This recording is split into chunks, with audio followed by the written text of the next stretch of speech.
Welcome to LOA Today. I'm Walt Thiessen. With me today is abundance teacher and money coach, Jody Lynn Creighton. This is your daily dose of happy. We are so happy you decided to join us today. Okay, Jody Lynn, we got to create some magic today.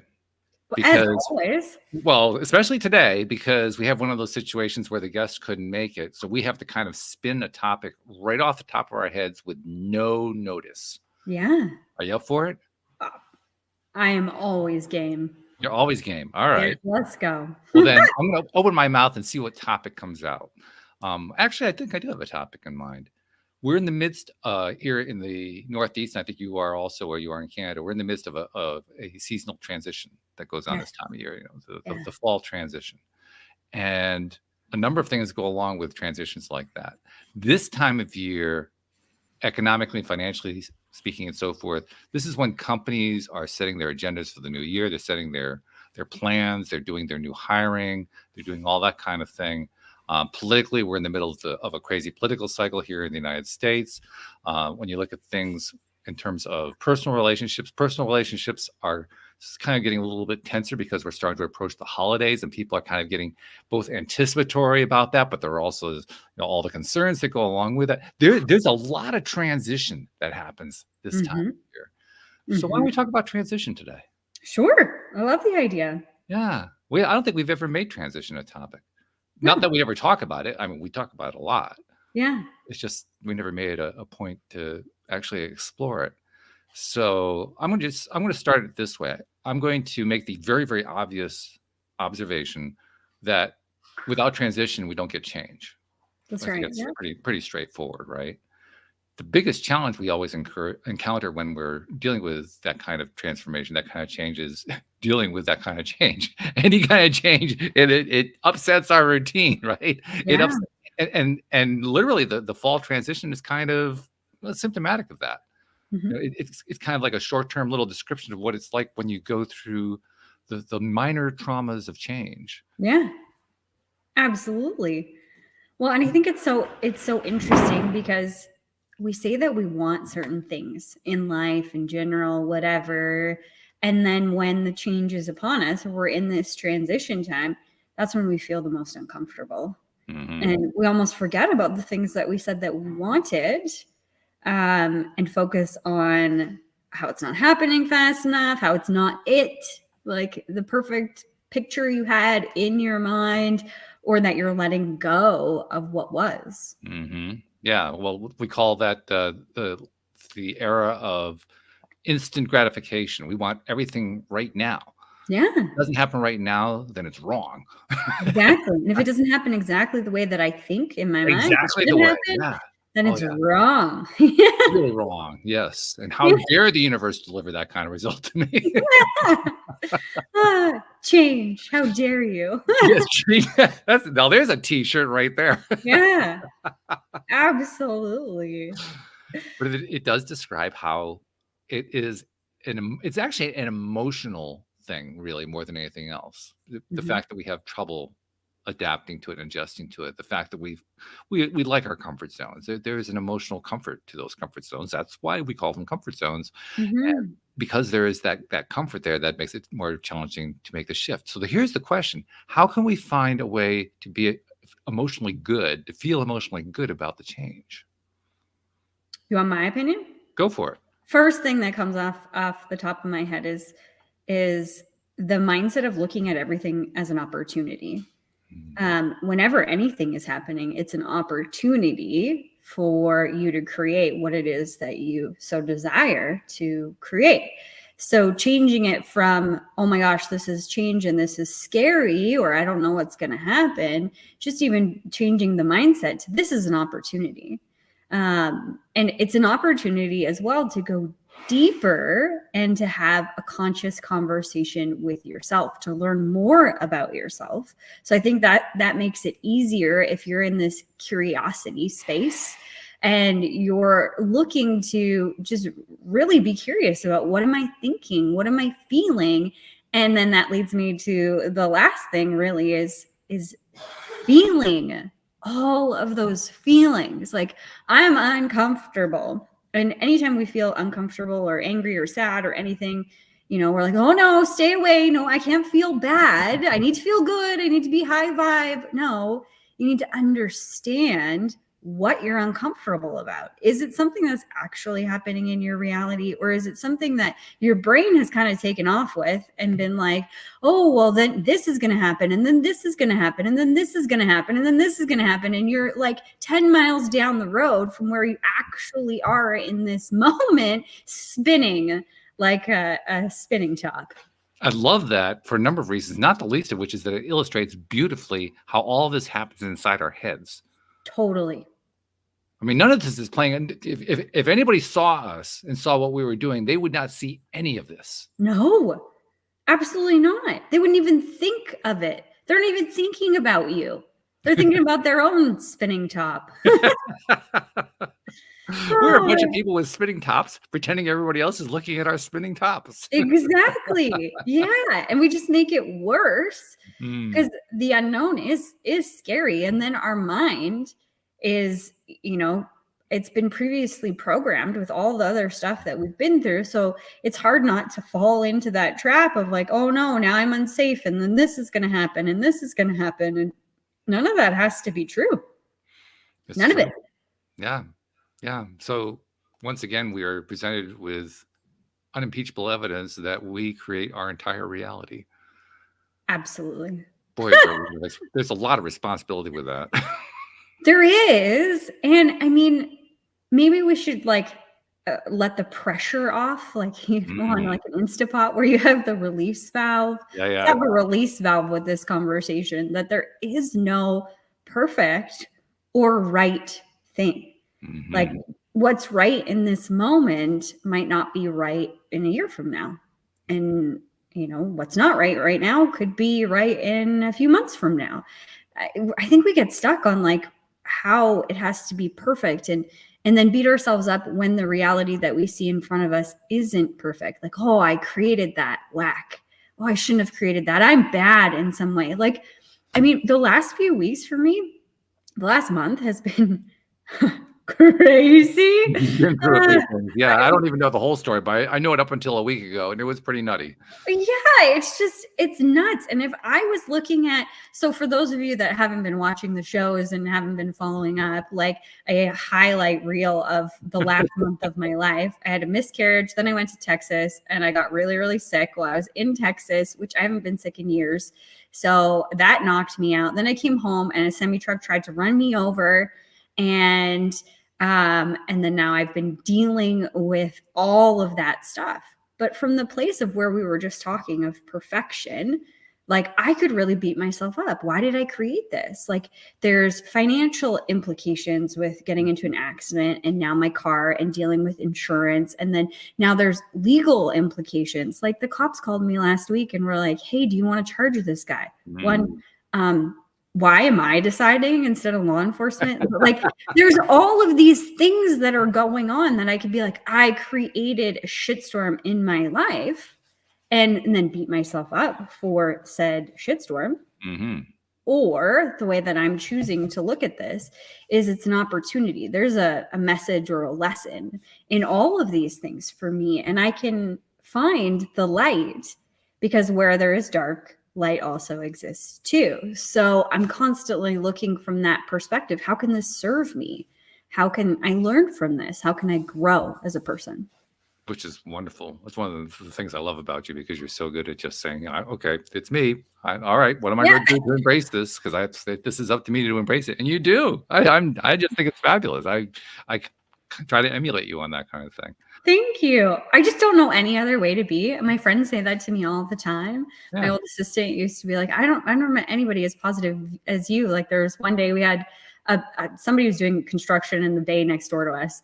And one of our photos is like a family photo of all of the families that work with us. Yeah. And it fell off the wall and it broke, like the glass shattered into a million pieces. And the first thing I said was, how beautiful is that? The sun and the beautiful pieces of glass. And she's like, you're crazy.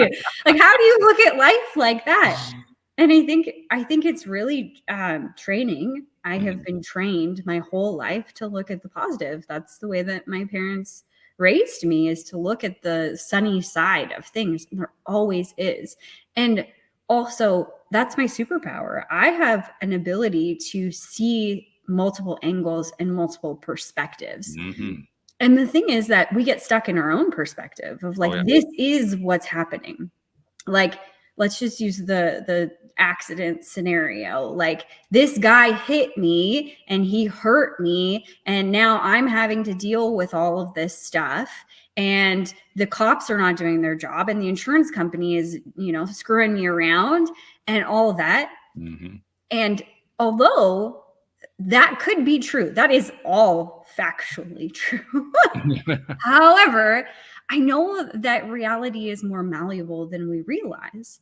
So, maybe the opportunity to go back and forth with insurance was an opportunity for me to ask for what I want and stand up for myself.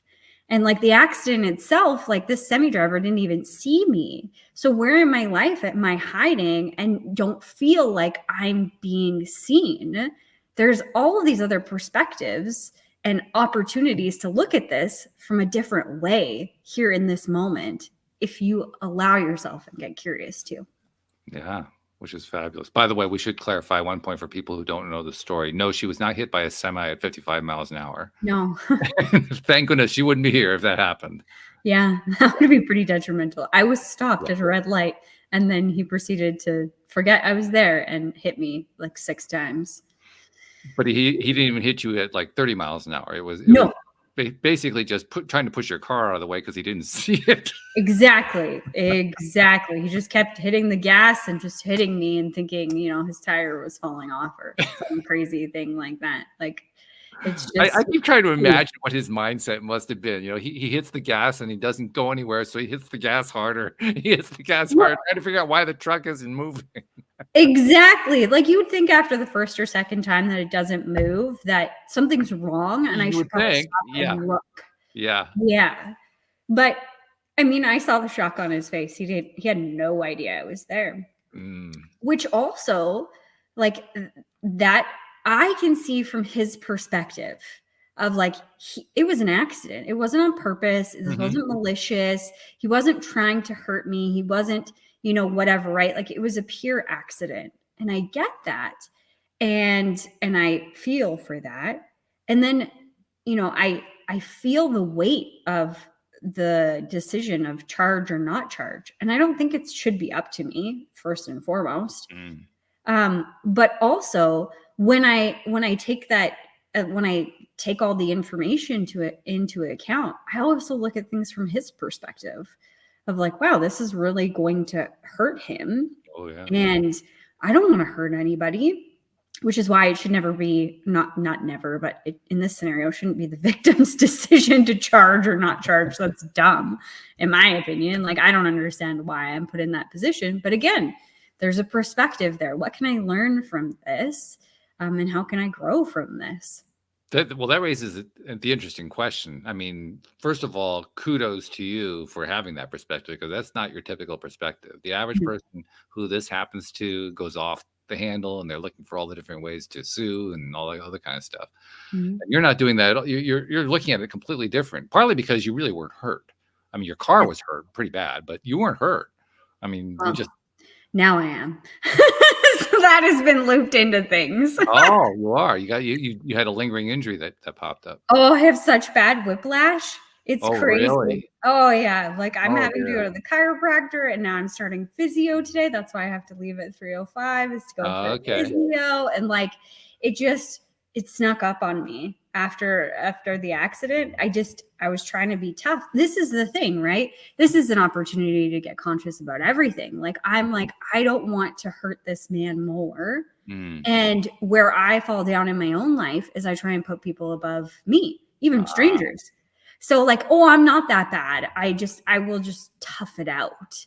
And then I get to a point where I can't physically tough it out, or mentally or emotionally or whatever it is, in different scenarios. And then I have complete breakdown. And I know this about myself, that I will work to help somebody or to save somebody to my own detriment. And it's something that I have a hard time drawing a line and drawing a boundary and choosing me.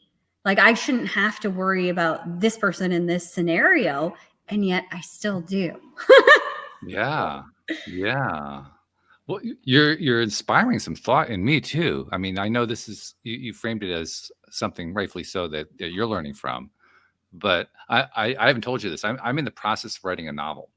This kind of came up over the last week, and Cool. I'm using AI to help me do it, but I'm laying the whole thing out and letting it write passages for me and so forth. And it's proving to be quite a fun project, because what inspired the novel was we talk about so many things here on the program, so many different experiences that people have where they grow from something. They have some sort of trauma. They have something that happened, something they went through as a child, whatever, and they grew out of it, and then they want to share with the world and so forth. And I have continued to be fascinated by that theme, as you know, because I keep mentioning it every time it keeps coming up, right? Mm-hmm. I keep saying it because I'm fascinated by it. Well, I decided I was going to try to write a novel that focused on all of these different kinds of themes and how people grow through them, but I was going to make it all fictional. Mm-hmm. And literally I started off by using some AI to do some research and to come up with some ideas. And one of the first things I asked the AI to do was to give me a list of 20 different personality, I don't think I called them disorders, but personality challenges that people have. And it gave me this list, and I thought, wow, that's a really cool list. Mm-hmm. What if I were to make a novel that addressed each one of those? Ooh. Well, how do you address each one of those? And the first thought that came to my mind is that I've been writing these short stories for promoting the Positivity Partner thing. And one of the short stories was about a guy who owns a coffee shop.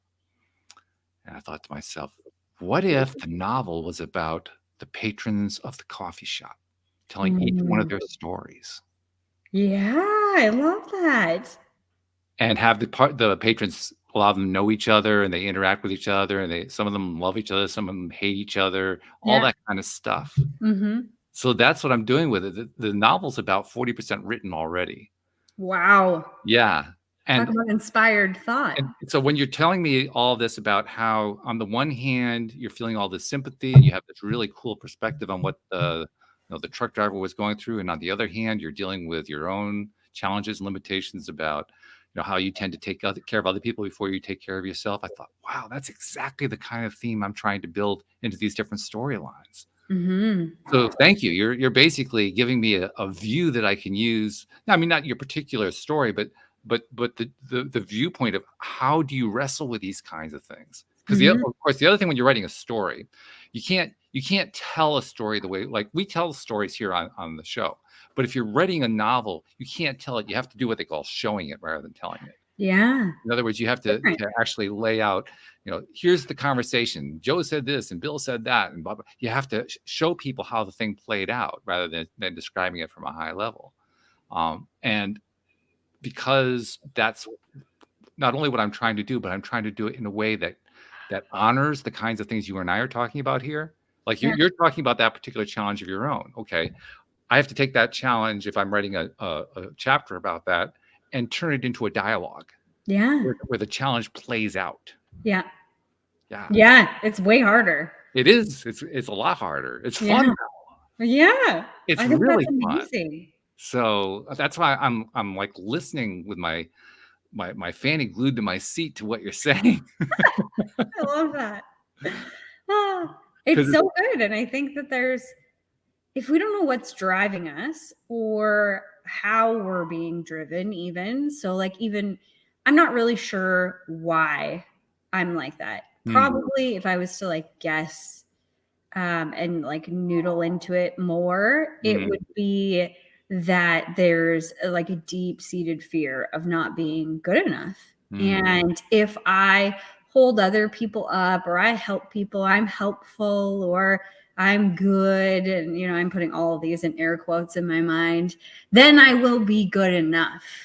And it's interesting when it plays out in this type of scenario, because I'm trying to prove that I'm good enough, in my own head, right, to a stranger, and to my own detriment. Yeah. And so I can see the pattern, but it's not that it's easy to like walk away from. Yeah. Well, one of the original impetuses of this program was to talk law of attraction. Let's bring that in for a second. Do you think you attracted the series of events? I think I attract everything in my life. Yeah, absolutely. I mean, well, I would say normally I would say that the universe takes a spin on whatever's happening and whatever lesson that you need to see, and then spins it in its own direction, and then voila, scenario plays out. But this one was way more literal, because the day that I got hit by the semi, I said the words, I literally feel like I've been run over by a truck. Oh my goodness. Yeah. And then 3 hours later I was. I don't know if I told you, I had the same thing happen to me early in my relationship with Louise. No. Yeah. You never told me that. We had met this was in 1998. We had met in May, and in August, I'm sorry, 3 months later in August, we had driven together to Rhode Island, where she had grown up. But we'd gone to the beach, and we spent the day at the beach. And then we were driving up to visit her father and her stepmother. And literally, I think it was our first road trip together. I had just bought a car. It wasn't a brand new car. It was used, but it was in really beautiful condition. It was my first time taking a long trip in it. And as we get in the car to drive up to her house, she says, how about if I drive, because I know the route? And I literally said, after a moment's hesitation, okay, just don't get into an accident. 15 minutes later, we're sitting on the side of the road with a totaled car.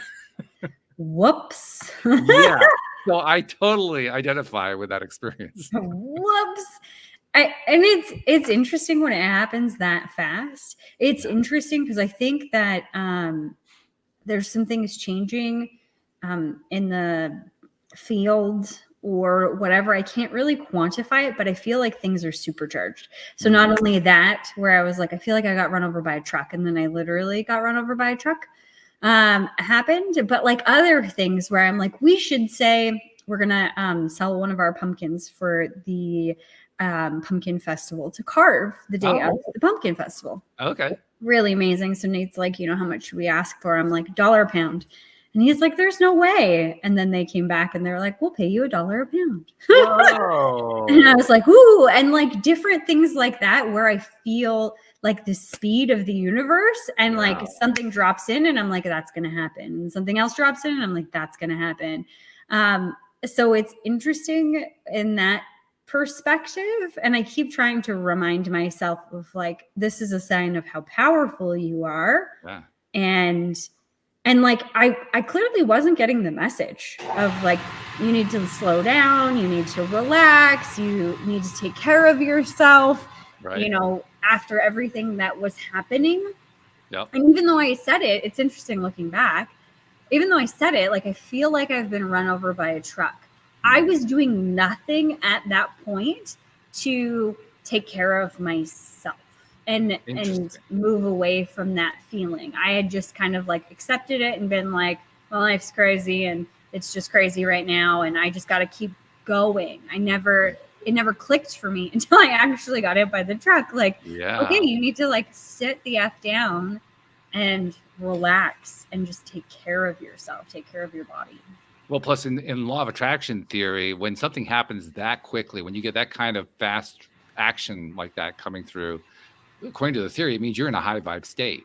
So what's so interesting is you described the series of things that have happened to you, right? You had a miscarriage. That's a huge emotional event. You had getting sick in Texas. And then you had this thing with a semi hitting you. I mean, not hitting you so hard that you were going to be seriously injured in a hospital, but you had these three things all happening in a very short period of time. Yeah. And they happened as you were putting stuff out there and getting an instant response on it. So despite these things happening, somehow you were in a high vibe state. And I got to ask, how the hell did you do that? I don't know. I have no idea. I mean, I honestly don't have an answer for that at all. And maybe it's not, but the thing that pops in is maybe it's not high vibe. Maybe it's just like attracts like. So I was already in this state of I don't even know what to call it, overwhelm, frustration. I was like worn down and overworked and like all of these things. So maybe that was just what was matching my energy. So I was like, makes sense. Truck. You think you were really receptive to each one of those events, Yeah. energetically speaking? Yeah, I guess so. I mean, I don't know. 'Cause there's this part of me too. There's this thought that's going around. It's gone viral a few different times on different social media platforms or whatever. But they're talking about, you know, how the law of attraction is like gaslighting, and the law of attraction is bullshit, and like whatever, right? You're teaching people that they're attracting bad things into their life, and I don't look at law of attraction from that stance. That I attract, I did something bad and therefore I had a miscarriage. No, I don't believe that, you know, it's that way. I mean, for me, and this is going to sound so bizarre, the miscarriage was, it was scary at the beginning because I thought I was having another ectopic. Sure. And then as soon as I realized I wasn't, it was liberating. I mean, still talk about that too, because I think you're onto something here. Talk about why that's liberating. It was, I mean, it was liberating for me because I can see that there's progression. Like I had 3 ectopic pregnancies and then now a miscarriage. And the reason why I kept having ectopic pregnancies was because of my tube, or that's what they were saying. And I mean, the healthcare system, you know, even though I live in Canada and everybody thinks the socialist healthcare is amazing, it's not at all. Well, amazing is a relative word. Exactly, right? Like, you know, they gave up pretty easily on my case without doing a whole lot of investigation. They were just like, it's broken. Why? I don't know. I don't know. We just should cut it out. No, that's not okay with me. But what it was liberating, the miscarriage was liberating because for me, the way that I was perceiving this event is we were moving forward. It wasn't ectopic. It was just a miscarriage, which means it got to the right area. Yeah. And that means that whatever I've done, the work that I've been doing energetically and physically and emotionally around this, having a baby, it's working. Yeah. What we're doing, it's working. That's the evidence that it's working. It's not exactly what I wanted. No. Like, obviously, I didn't want to have a miscarriage. I'd rather have an actual baby. Right. But I mean, if I had to choose ectopic, miscarriage, you know, I would choose miscarriage. That's easier. So for me, I could very easily look at this from the stance of we're moving forward, where we've made some headway in this department, because things are hard when you can't see them. I mean, like you're trying to, you know, you're trying to attract more wealth, or you're trying to attract a family or the person of your dreams, or like anything. And all of these things are unseen. And I think for me, it's been harder with my body because my body looks from the outside pretty darn healthy. Sure. I don't have a lot of ailments or things that are bothering me. I sleep like a baby. Like I'm not, maybe I could lose like 10 pounds, but I'm not overweight. Like I don't have these health problems that would be an indicator of why I'm having such a issue fertility wise. It's just, there's been these issues that nobody can explain. So I do all of these things, not knowing whether we're making headway or not, just having faith in faith that it feels good. And I'm going to continue to imagine in my own mind and put it out there into the universe that it is making headway, that we are moving forward, but it's completely unseen. Right. On the inside, there is no evidence, like no evidence whatsoever that anything had changed. And it's really funny because my mom would ask me all the time, well, do you know if like these fertility holistic treatments you're going through, like the acupuncture, if it's doing anything for you? Like you're spending a lot of money. I've been in acupuncture weekly since June. Oh yeah, that'll add up. I'm spending a lot of money in acupuncture right now, and on this fertility journey. And this isn't the only thing that I've done.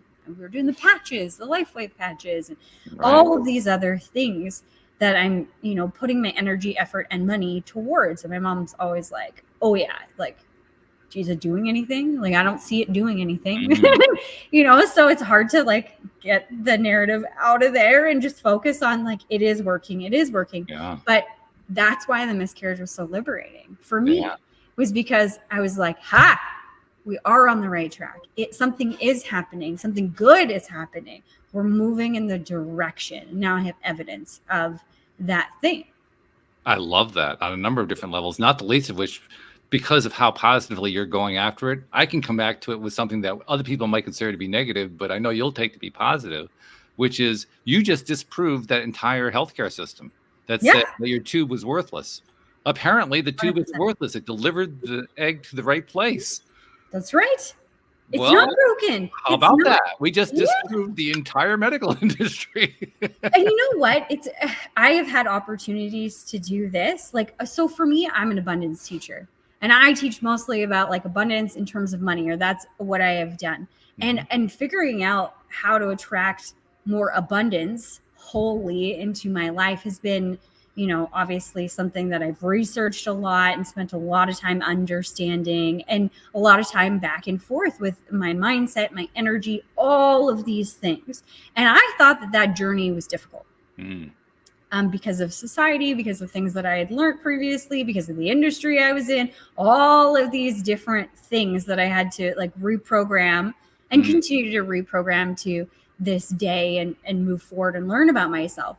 But the fertility side of things, 10x anything I've ever done personal development wise, because you can't see it. Yeah. And because you constantly have these authority figures saying, no, nope, that's not it. And I remember my second ectopic pregnancy. I went in and I knew I was having an ectopic because it felt the same. And I went to the hospital and was bleeding and like all this stuff, whatever. And they admitted me and they're like, yeah, you're having an ectopic. And they said, it's in your left tube. And so first ectopic pregnancy, I lost my right tube. We just caught it too late. It ended up like imploding while we were in surgery, and they had to take the whole tube. So I've only got one left, right, the left one. And so they're like, it's in the tube. And I said, no, it's not. Wow. And the doctor literally was like, rolled his eyes and said, respectfully, you can't tell. And I said, I can. It's not.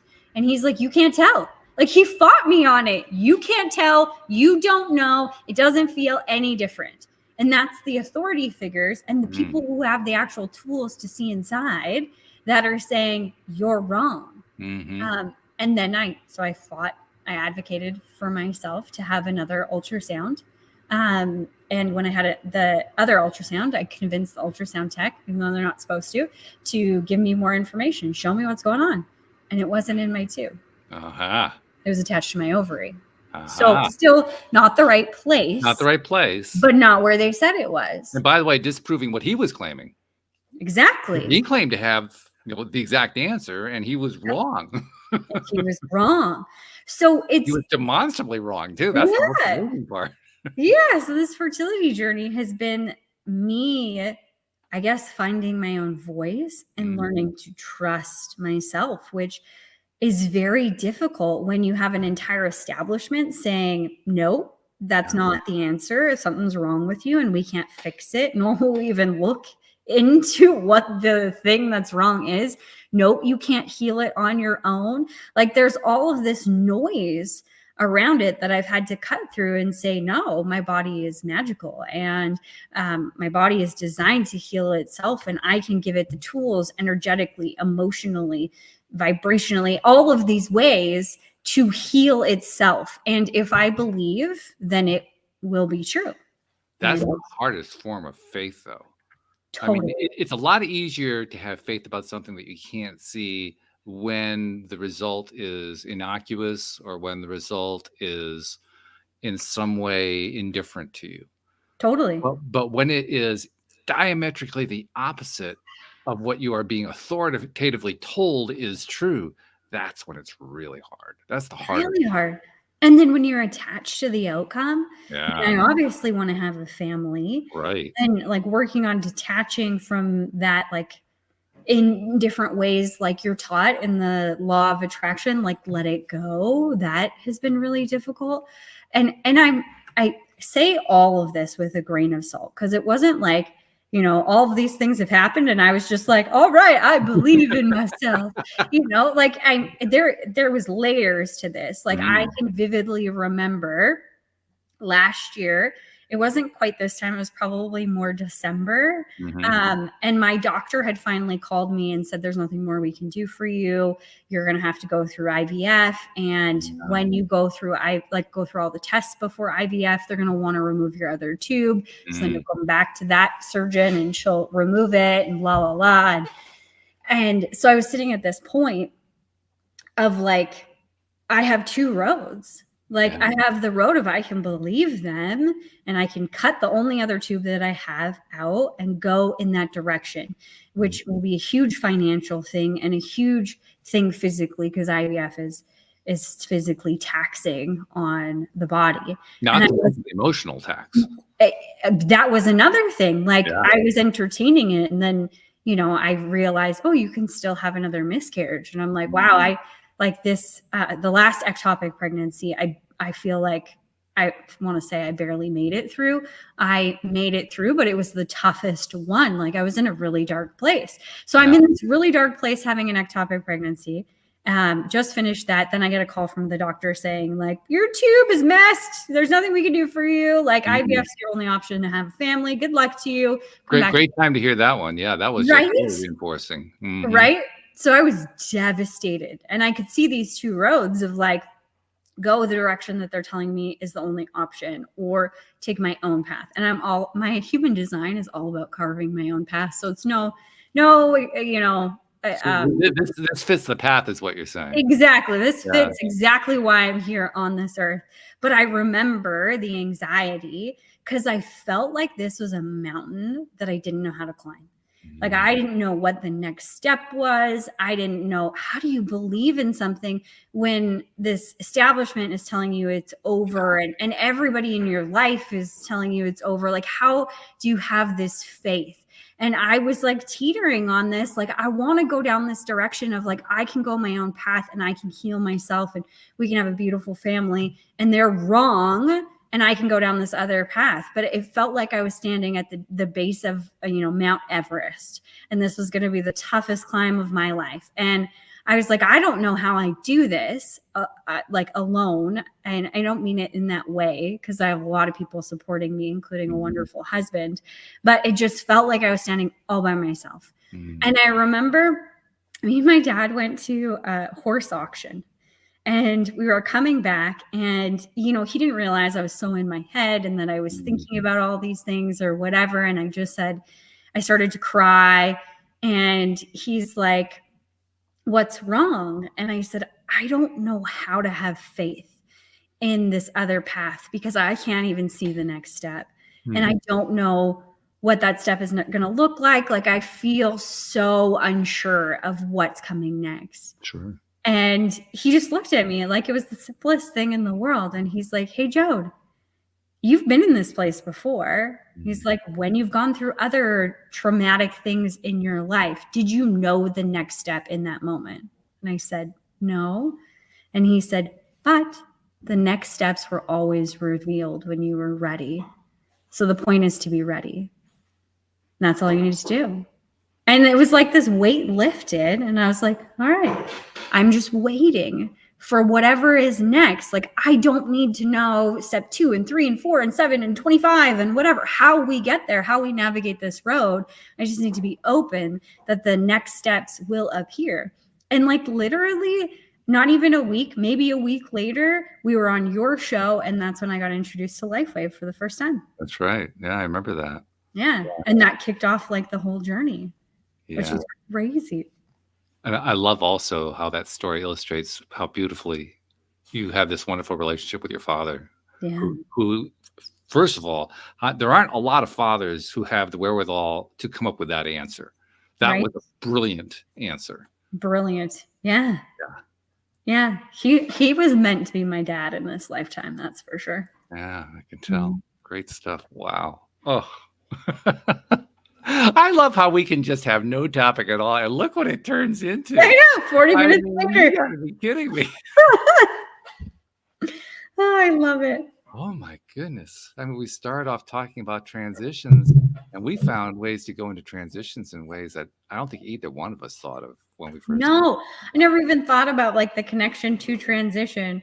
I mean, I think that's where the anxiety comes from, is like, I don't know what's next, and I Yeah. don't know what the next steps are. And that feels really unsafe because we're so taught, like, have a plan, get a good job, like all of these things are lined out for us. You're going to go to school for the next 12 years and it's going to look like this. And when the bell rings, you're going to go to lunch. And when the bell rings again, you're going to go back.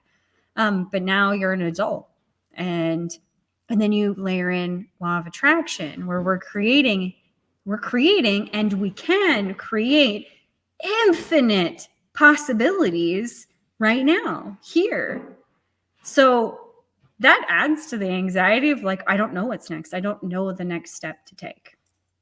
I think there's another important piece here too, because we're still pulling for you to succeed, to break through all this, to get to the point where you have your first full successful pregnancy that goes to term and you have your first child and so forth. And obviously that would be like the wonderful ending to the story. It's possible it doesn't play out that way. Yeah. It is possible it doesn't play out that way. And yet, even as I consider that, I realize all this stuff that you're going through is still serving you. Absolutely. 100%. Yeah. I have learned so much about myself, about my relationship with my husband, about my relationship with the world around me. And you know what? So a part of the detaching process, when you're two, and I teach this in money, so this has been a hard lesson, and it's still not 1000% landed yet. Yeah, well, it takes a while with these things. Even when we got it, it still takes a while. Right? Yeah. With money, I talk about when you're so attached to it, it's like you're choking it, the thing, and you become like the needy girlfriend that nobody wants to be around because you seethe with this like neediness. Right. And when you're like that with money, money goes the opposite direction. It's like, no, bye. Relationships, same thing. Like, that's how I literally met Nate. I was like, I don't care about finding the man of my dreams. I just want to be happy. And I started to let that go and be happy. Literally 2 weeks later, Nate walked into my office, and that's history, right? Absolutely. So with having a kid, what dawned on me through over the last year, and like understanding that I need to stop seething.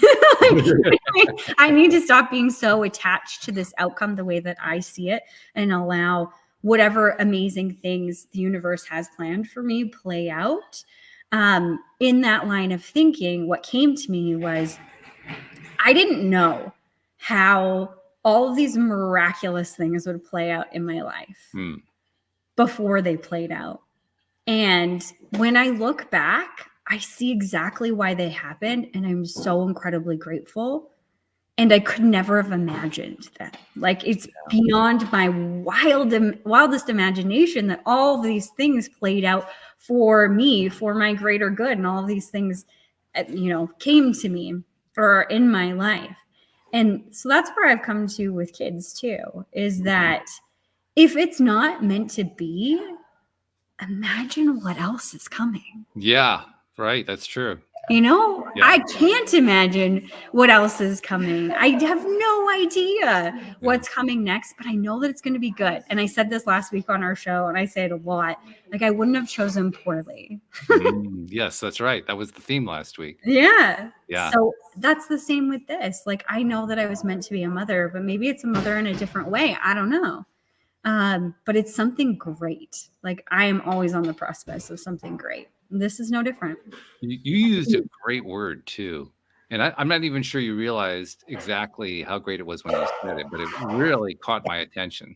The word you used was seething. Because I imagine when you said the word seething, the first thing I did is I kind of went inside and I asked myself, what does seething look like? because like you said, when we get into that I'll call it a blocked state, when we get into that resistant state, we Mhm. start to seethe about it. This has got to happen. Yeah. Just the word itself, I'm seething with this thing. It just has to be. And if it doesn't, it's good. It's a disaster if it doesn't turn into whatever it is I'm trying to make it turn into. And that's seething. I'm just seething with this thing.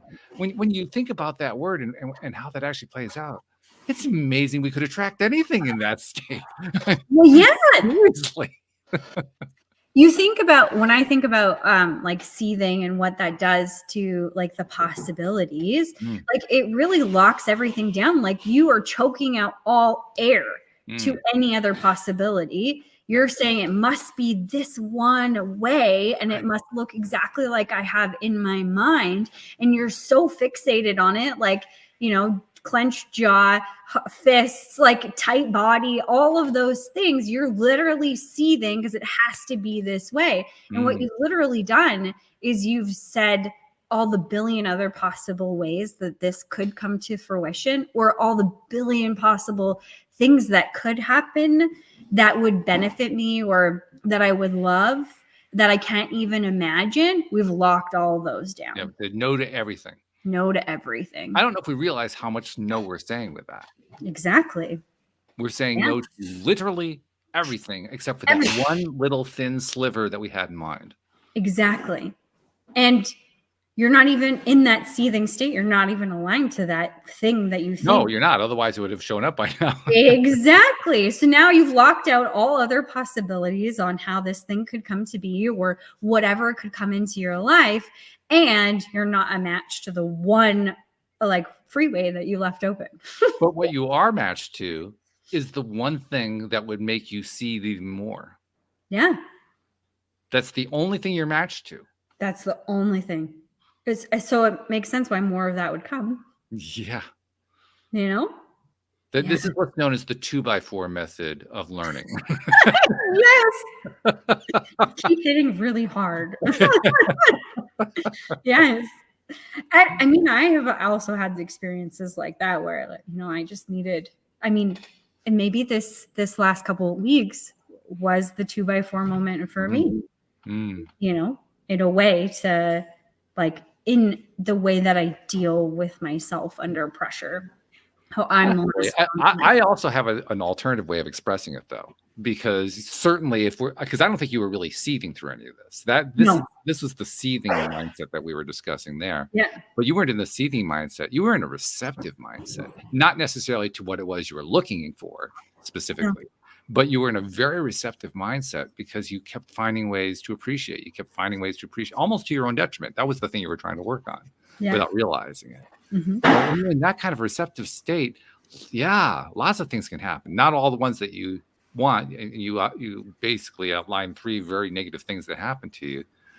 I'm willing to bet also there were a bunch of positive things that happened in there, because that's usually what goes on, right? But we noticed the 3 things that were really terrible. And that's the basis for our stories, because they make much more interesting stories to talk about the 3 things that went wrong. If I tell you 3 things that went right, you say, "Oh, well, that's nice." Nobody cares. They want the drama. There's no drama in that, right? You know what? Immediately when you said you were receptive and maybe not what you what you wanted, but it's interesting because what immediately dropped in was that what happens next is completely unwritten. Like nobody knows, maybe God. Okay. But like outside of that, nobody knows what's going to happen next. So what if it was that I was receptive and that my body needed an opportunity to have a break? And at this busy time in my life, that's really the only way that I would slow down, if I had an excuse, if I had an opportunity to do that. And then once I slow down, my body can recover and take care of itself the way that it needs to. And maybe perhaps we get pregnant right away. Okay. All right. Yeah. It certainly can evolve that way. There's no reason why it can't. Yeah. And I love the openness of it. I think the most fascinating piece for me I mean, it's easy for me to say this because I'm not the one who's going through it. It's always easier to say this about what somebody else is going through. When Right. you it's my own Yeah. stuff, it's like, oh shit, But when it's somebody else's stuff, it's like, oh well, this is kind of cool. But from my perspective, one of the really cool things that you're going through right now that you're kind of evolving to is like you said, you're learning how to take care of yourself more. You're learning you're learning that you don't have to put everybody else ahead of you, that you can put yourself first, that it's okay to do that. And all I can think is, wow, the next thing that she's going to attract is going to serve herself. And it's going to be a relatively new experience because she doesn't do that enough. That's going to be fun. Yeah, absolutely. Almost no matter what it is. I mean, if it turns out to be a pregnancy, I'll be going, woohoo! But even if it's not that, it's going to be something cool. Mm-hmm. Absolutely. It's going to be something that serves you. Yeah. I love that. I'm open to it. Yeah. Yes. I mean, like, there's a lot of really good things that come out of the drama or the crummy things. Like you said, I could list a dozen things right now from this experience that I've learned, that I'm noodling with. And like, I think our lives are the playground, and we're here to experience all of this stuff and get curious about how we feel about it, what we think about it. Like, literally, I am my best friend, and my mission in this life is to understand how my best friend, walks through this life. Wow. I think about all the different times we human beings beat the crap out of ourselves, and here you are saying you're your best friend. Wow, that's fabulous. That's something I learned early on in life. Like, if you're not your best friend, then who is? Yeah. You literally come into this world alone. Like, your parents might be there, but like, you take the journey through the cave, alone, and then you leave alone. So the person that you spend the most time with should be, or wouldn't it be wonderful if they were your best friend? And as it turns out, you are. Yeah. And that's true. I try to be. That doesn't mean I'm always nice to myself. Don't get me wrong. That's learning how to be a good friend, but it doesn't change the fact that we are all our own best friends. Even if we don't treat ourselves that way, even if we beat the crap out of ourselves, we still are our own best friends. It just means we could do a lot better.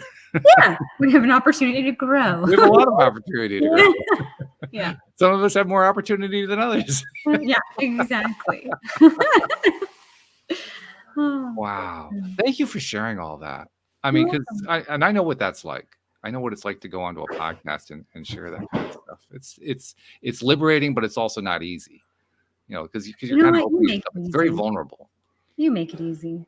Well, thank you. I appreciate it. When I think about, wow, look what we did. We took a show that was nothing, and this is like one of the best ones we've done in the last 4 or 5 months. Yeah, I think so. This is a good show. Shoot. Yeah, and I want to acknowledge of Rebecca. Thank you so much. She said, "So proud of you." I think that was great. So nice. Yeah. Thank you. Yeah. I appreciate that. Rebecca was very supportive in her commentary while you were telling her your story there. Yeah. It was really something. Yeah, and you know what? It only takes one person listening. You end the show all the time with thanking all of our guests, and it really has been a game changer for me, thinking about life in general in that way. Like, you might not know who you've impacted or how you've impacted their lives, but if you just impact one person, say one thing that, lights that spark, that, makes somebody think a little bit differently and brightens their entire life and future, like, that's a ripple effect. It really is. It really is. Well, the other thing I always finish a show with is the thank you. And so I'm going to do that with you today. For all that you just shared, for all that you shared, not just on this episode, but all the episode, to all the different people that you don't even know about who are hearing that. And that, there's at least one person, probably a bunch of people out there who need to hear that for whatever reason. And they're going to take it in some way, and they're going to turn it into something useful in their own lives. And that's a really cool thing. So on their behalf, thank you for what you're doing. Because, that was a wonderful story that you shared. Really, really good. Thank you, Walt. Yeah. Oh my God. That was really special. And thank you to those of you in the live stream. And thank you to our podcast listeners everywhere. We'll see you all next time here on LOA Today. Goodbye, everybody.